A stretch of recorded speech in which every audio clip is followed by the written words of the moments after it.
Hey, I'm Jessica LaForce. In the book, there are no shortcuts. I focused on the prologue and the epilogue. Both of these, I think, are strong pieces to read for any teacher. Even if you don't read the book, they can inspire you as a teacher or in life itself. In the prologue, it is said that all teachers are boxers, and we all get knocked down. However, the best teachers always get back up. The author spoke of his father and how he had been a boxer throughout his life, first literally and then as a social worker. He fought for what he believed till the day he died. The author says that he teaches because he was taught to help others. The last two sentences in the prologue are my favorite. They say, "May you always get up. It is a child ringing the bell, and he needs your help."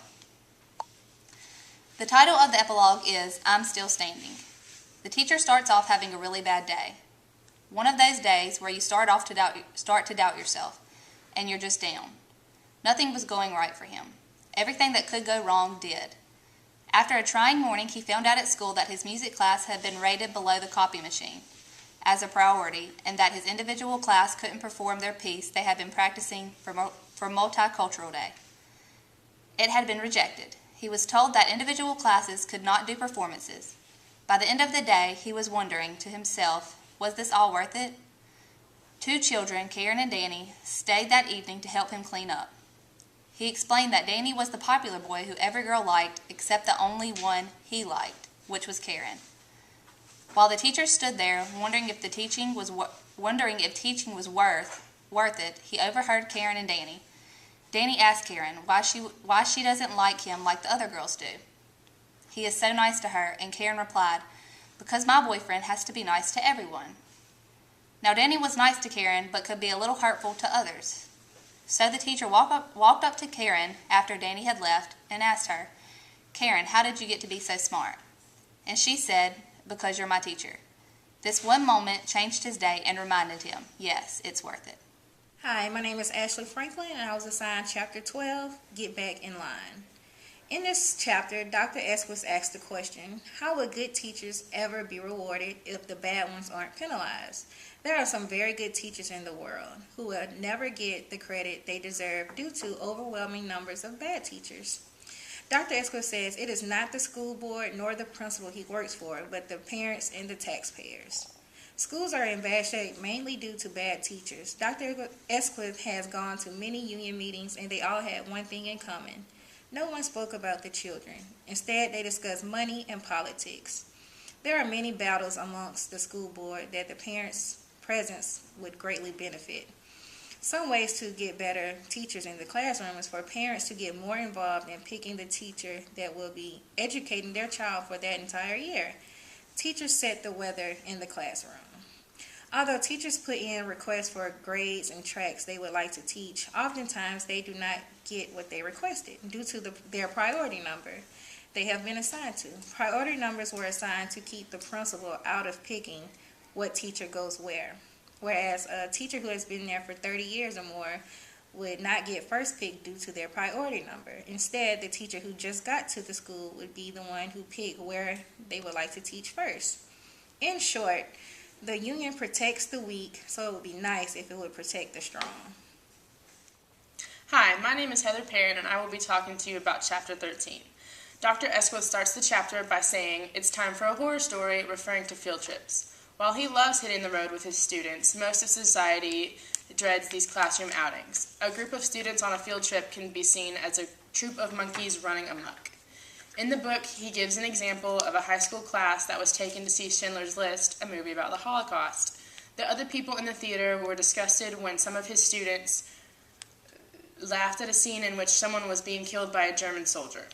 Esquith said teachers are to blame for their rude students. When a teacher does not think through a trip, it becomes unorganized and chaotic. But the biggest issue is that the students aren't prepared for the content of the trip. When Esquith takes his class on a field trip, they spend 2 or more months learning about what they will experience while away from the school. This makes his students mentally capable of handling the situation. Esquith says, through the opportunities these trips create, the students are allowed to discover important life lessons by themselves, and in doing so, take charge of their future lives. If properly planned, a field trip can be the best way to learn. Hi, My name is Catherine Reynolds, and for this EDM310 podcast, I read Chapter 13 of Rafe Esquith's book, There Are No Shortcuts. The title of Chapter 13 is Life on the Road. It's a chapter that discusses what children can learn when they are taken on field trips. He begins the chapter by talking about an incident where 69 high school students were kicked out of a theater during a showing of Schindler's List. They'd been laughing during a scene where a Nazi is killing one of the prisoners in the concentration camp. The community is outraged, blaming the students, and Rafe looks at it from a different perspective and points the finger back at the teachers, saying that they are responsible for preparing and educating the students before taking them to see a movie like that. I really enjoyed reading this chapter. I can remember being a young child and getting so excited to go on field trips because it was a break from school and therefore a break from learning. And I think the point that Rafe is trying to make in this chapter is that field trips are never a break from school and certainly not a break from learning. I love how he pointed out that children learn and understand how to behave by being exposed to new situations and watching others. A student may behave one way because that is the only behavior they've ever seen, and what Rafe is saying is that we can change this by educating our children through field trips and allowing them an opportunity to witness different behaviors. A few lines down, he says that as a teacher of students from economically disadvantaged backgrounds, he came to understand that his students would work harder for a better life if they saw what they were working for. That statement makes me imagine people all over the world smacking their hand to their forehead. Of course, students need to see where it is they want to get to, what they're working towards. They need to see the finish line. I've agreed with this point. I agree with this point, and I have argued it with friends and family many times, so I couldn't agree with Mr. Esquith more. What I gained from this chapter is that field trips are a great way to take learning outside of the classroom. They're a great way to teach children about manners and other life skills. The story at the end of the chapter shows that the students are also grasping what it is that Rafe is trying to teach them. The children are in line at the Empire State Building waiting for Mr. Esquith to come back with some tickets for a ride. When a gentleman who works at the ticket line, he takes the tickets, comes up to them and he tells them that they should raise a little hell while they're young and break the rules, and Mr. Esquith overhears them, doesn't say anything, and after the ride he feels bad and he says to them that he's not trying to ruin their fun, trying to explain himself, and before he can even finish, one of his students interrupts him and says, Rafe, this guy takes tickets at a line for a tourist attraction. Do you really think we're going to listen to him? So it's really a good story that shows that the students grasp the learning and the experiences that they're gaining as well. My name is Breland Cersei, and I'm going to be talking to you about Chapter 14 in Dr. Esquith's book, There Are No Shortcuts. The title of Chapter 14 is Heroes and Villains. Dr. Esquith starts off saying teaching is a very easy job. Administrators will tell you what to do. You'll be given books and told which chapters to assign to the children. Veteran teachers will show you the correct way to fill out forms and have your classes line up. And here's some even more good news. If you do all these things badly, they'll let you keep doing it. You get to go home every day at 3 o'clock. You'll get almost 3 months off a year. And, teaching sounds like a pretty great gig. However, if you really care about what you're doing, it's one of the toughest jobs around. There's always people working against you, and you never know who you can really turn to. Dr. Esquith talked about heroes. I've called them wannabe heroes. They act interested in helping, and their help sometimes is completely pointless.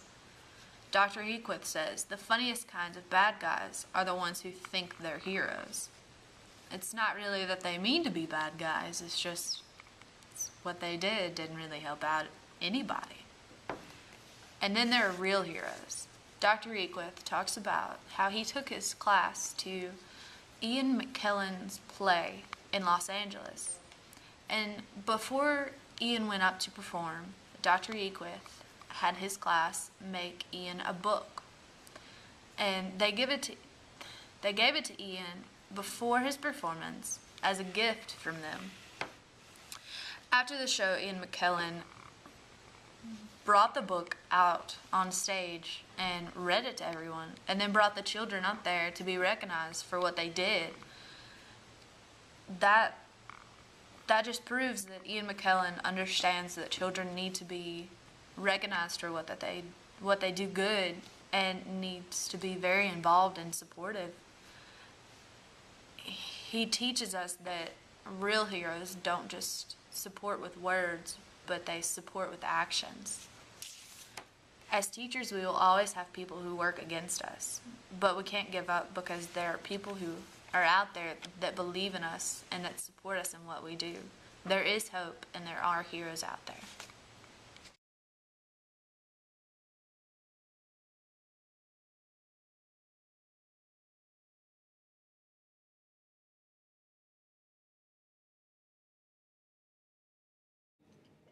Acknowledgements, npr.org, and There Are No Shortcuts by Rafe Esquith.